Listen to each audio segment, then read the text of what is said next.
வணக்கம். நான் எழுத்தாளர் ஜெயமோகன் பேசுறேன்.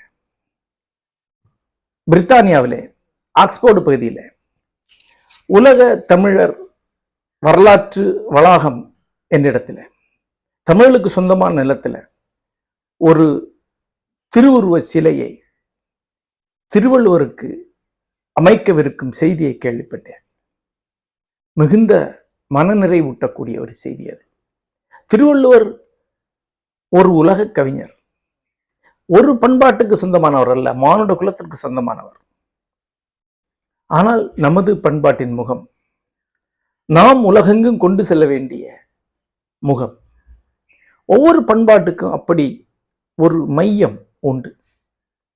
ஒரு மரம் ஒரு விதையாக மாறுவது போல அந்த விதையிலிருந்து அந்த மரத்தை திருப்பி எடுக்க முடியும். தமிழ் பண்பாடு ஒரு மரம் என்றால் அதன் விதை என்று வள்ளுவரை சொல்ல முடியும். உலக பொதுமறை என்று சொல்லத்தக்க ஒரு மகத்தான அறநூல். உலகெங்கும் நீதி நூல்கள் உள்ளன, அறத்தை பேசும் நூல் அது. அந்த நூலை ஆசிரியராகிய திருவள்ளுவரை, நம்முடைய பண்பாடு உருவாக்கி கொண்ட பேராசிரியனை உலகெங்கும் நமது அடையாளமாக கொண்டு நிறுத்தும் முயற்சியின் ஒரு பகுதியாகவே இந்த சிலை நிறுவலை நான் பார்க்கிறேன். இதை ஒருங்கிணைத்த நண்பர்கள் அனைவருக்கும் என்னுடைய மனமார்ந்த வாழ்த்துக்களை தெரிவித்துக் கொள்கிறேன். நன்றி.